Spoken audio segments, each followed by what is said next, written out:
Already produced an Olympic medalist in Lewis Smith. Now training partner Daniel Keatings has become Britain's first ever medal winner in the men's all-round event at a World Championships. And it could get even better over the weekend. Rhiannon Mills is in Huntingdon tonight for us, and at the club they're already calling it Gymnastic, Rhiannon.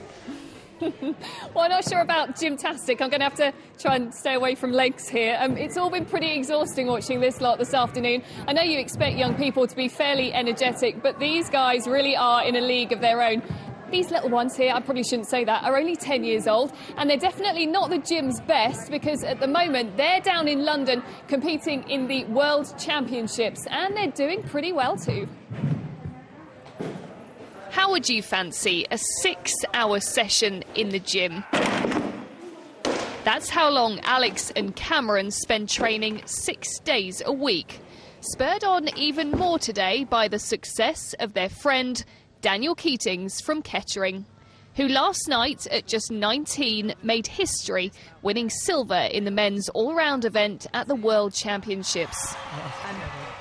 Britain's first ever medal in that event, and the first time that we've even made it into the top 10.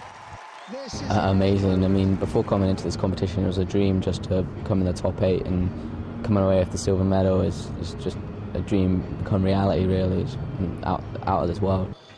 And he's not the only one on a high. It makes our training less of a chore when you're seeing something like that go so right. You know, you're fired up the next day and for weeks to come, and it makes just everything worthwhile, both for Dan and for everybody involved. Everyone's piling in to get in here. It's lifted our spirits to make us work harder, so it's very good. We train here with him, and he works so hard. It's nice to see he finally gets some success as well.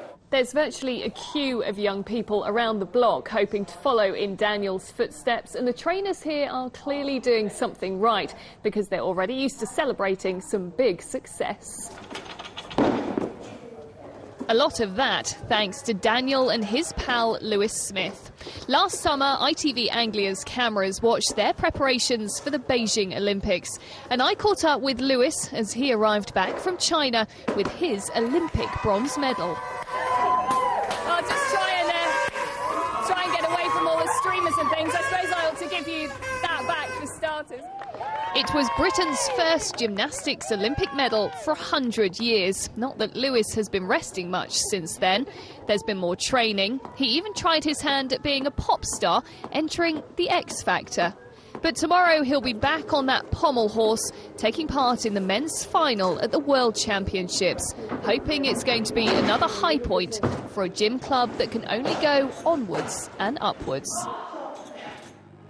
Yes, it is incredible to think that this gym here in Huntingdon now trains 2 of the world's top male gymnasts, and that's partly down to guys like Ben here, who is part of the training team. So Ben, let us in on the secret. What is the secret of your success?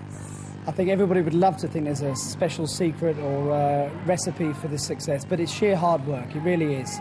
Daniel and Lewis knuckle down day in, day out, 6 days a week, 30 hours training, and they just put in the hours. They put in the effort, dedication, hard work, and it pays off in the end. Now, Daniel's already got his medal. Lewis tomorrow is trying to get another one. What does it mean to the gym as a whole? I think it gives the gym a really great feeling that we can do it. 5 years ago, we didn't think we'd be on the world stage, certainly competing against Japan and China, and there we are. We're not just there, we're really taking the medals off them. So, yeah, we look forward to Lewis tomorrow, and we really hope that he can replicate his performance in Beijing and bring back another medal. The guy's been putting in the work. You certainly have done as well today. I'll let you get back to your training. Now it's on the pommel horse here that Lewis is going to be in the final tomorrow, and no doubt with a bit of friendly rivalry with Daniel, he'll be hoping that it's not just Daniel who's bringing back a medal tomorrow.